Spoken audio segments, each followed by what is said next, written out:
Ladies and gentlemen, Season 4 of Call of Duty Modern Warfare 2 has released, and it's been out for about a day now, so I've gotten a decent amount of playtime on the new content within the update, and I want to talk about most of the content within this update in this video, but I'm going to mainly be talking about the Warzone updates, because that is where I think this update really shines. The rest of the update, it's just whatever, but Warzone really got better with this update. So first things first, the really big thing was the time to kill changes. The health was changed from, your normal 100 health to 150, which means with plates, it's I think up to like 300 or something, which is a lot more than it was originally. And this is something similar that Warzone 1 did, where it was kind of like a normal time to kill with the start of the game, but then over time they kind of changed it, and they changed it with this like Iron Trials mode where they kind of introduced the idea of increasing the time to kill, and then they didn't actually implement it fully into the game later on.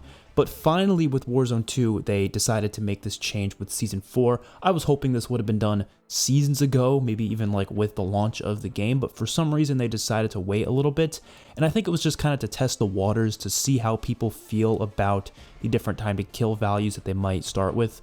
But I'm very glad they changed this. Some people aren't, but I think it makes the game 1,000 times better. Obviously, the main reason it makes things better is because there's actual gunfights. I feel like gunfights are an important aspect to the gameplay flow of a battle royale. When you come across somebody and you kind of have this little standoff against them where you're shooting at each other for a couple seconds, that's not going to happen when the time to kill is really fast. So how kind of Warzone 2.0 was previously was if you came across somebody, either you were going to shred that person or they were going to shred you. It really depends who shoots first, who sees the person first, whatever it may be. But now there's actual fun gunfights I feel like I get into frequently on these maps, and it just makes everything a lot more enjoyable. You feel like it's more skill-based. It's less about who shoots first. It's more about who's the better player in general. You don't have those really annoying deaths where you're just running and someone just shoots you from a random place and you have no idea where they shot you from, but they kind of just insta-kill you because, the health isn't that high. Again, you don't have that problem anymore, and it's really, really rewarding to not have that problem anymore. They also changed around how strongholds work in regular Battle Royale on Al-Mazrah, where there's no AI in them anymore, and instead players can just kind of fight for them, and I thought AI was kind of a stupid aspect of this mode. I'm never a fan of AI in player versus player modes. I think it works in like DMZ, but like when you have a Battle Royale mode especially, I don't want to see bots running around AI. I just don't want to see that. I would much rather just be focused on other players. It works in some cases, like I think Titanfall 2 did it decently, as well as the first Titanfall, where if you had, AI characters running around, it was very clear they were AI, like very, very clear. But in Warzone 2.0, it wasn't always clear if you were fighting AI or not. Sometimes you come across somebody and you'd be like, oh, is that a person? Is that an AI? Like, you wouldn't really know for sure. And I don't like that sort of engagement. So I do enjoy the fact that they removed AI from pretty much everything in Battle Royale. I think they might exist somewhere in some places, maybe like the black sites or something, but for the most part, they're gone, which I think is another huge change. Now let's talk about the main appeal of this season, and that is of course the brand new map, Vondel. This is for Resurgence. And I've always been a much bigger fan of Resurgence compared to regular Battle Royale, just because they're smaller maps, they're more fast-paced, and you don't have to worry about, going to the gulag and doing all that stuff. You just come right back into the action right away, and, you have a couple of lives, and if you're playing on duos or trios or quads, it depends if your teammates are still alive or not, and I just really like how the structure works. Of course, it started way back with Blackout, with the Alcatraz Portals mode, which was probably the best part of that game compared to the regular Battle Royale modes. And then into Warzone 1, I would have to say that Rebirth Island and Fortune's Keep were a lot more fun than Verdansk and Caldera. Same thing's happening here. I think Ashika and Vondel are way more fun than Al-Mazrah. And the map itself is pretty good. It's the perfect size. It has nice flow. The colors are really great, thankfully, Obviously, it's not the best saturation possible. I think Infinity Ward needs to learn how to like up the saturation a little bit. I know you can do it on your own monitor. Obviously, you can up the saturation yourself. Even I can do it just in my gameplay itself. But the problem is when you do that and then you go to other games that do have proper saturation, then it just looks too saturated. So I prefer to just keep it as it is default, just so whatever game I play is whatever the developers intended.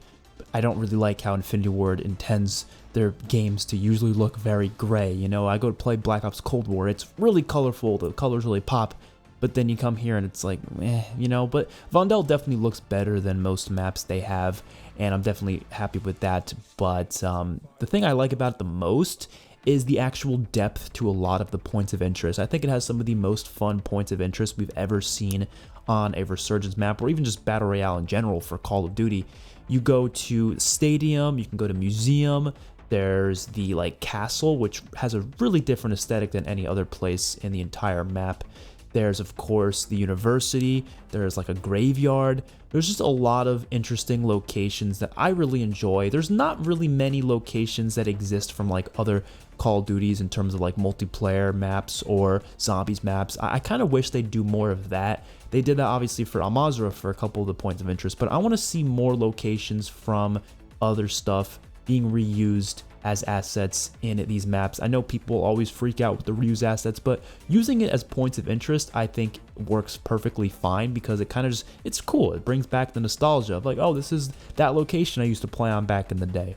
And as for the multiplayer updates, there's of course, you know, your new guns, which you can also obviously use in Warzone. I have used them just by picking them up, but I haven't actually bought the battle pass myself, and I haven't, you know, played enough to actually earn it through free, you know, earning it free. So I don't really have much to say about the guns. But when it comes to the maps, I think they're just meh, you know, like you have Showdown returning from COD 4, which is a pretty okay map. I don't think it's great. I don't think it's bad. It's just kind of meh. Like, I never loved it back in COD 4. I really don't love it now. It's just there, you know. It's playable, certainly, but I could care less about it, to be completely honest.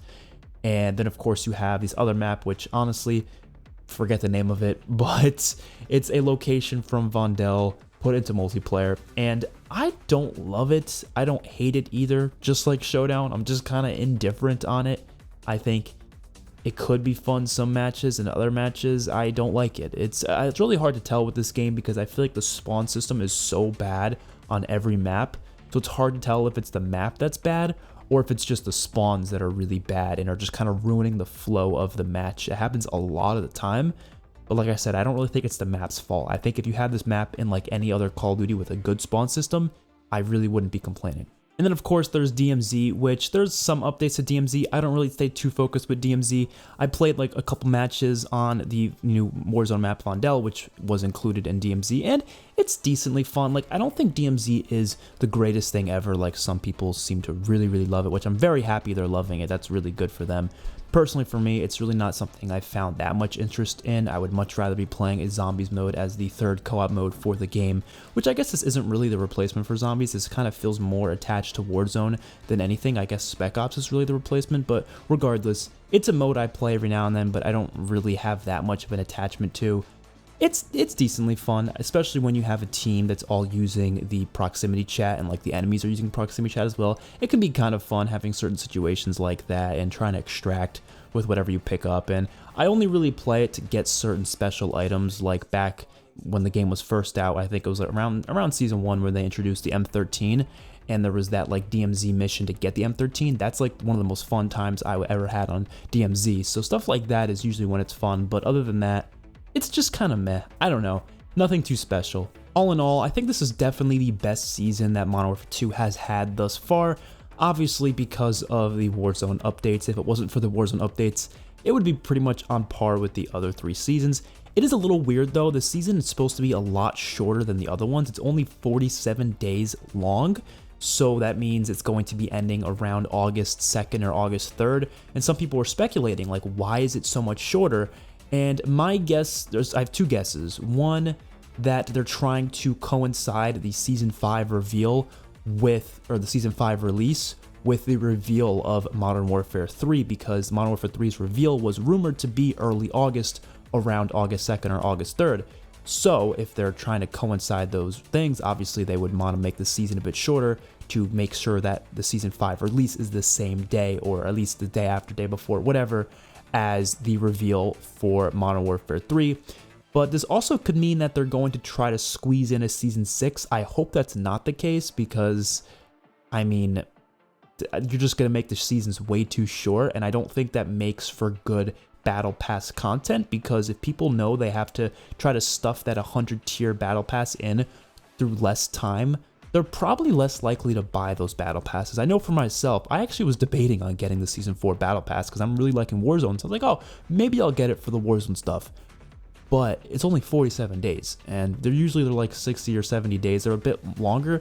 That's not long enough for me to want to complete this battle pass. I'm gonna have to rush it, and I'm gonna take up way too much of my time in the next month and a half of trying to do it just to do it. It wasn't worth it for me. So I really hope they don't try to stuff in a Season 6. They should just honestly have a really long Season 5, and I'd be completely fine with that. So let me know your guys' thoughts in the comment section below. I would be very curious to hear if you guys enjoyed this update, if you guys enjoy the Vondel stuff, or if you don't. I have no idea. I will see you guys in the next one. Peace out.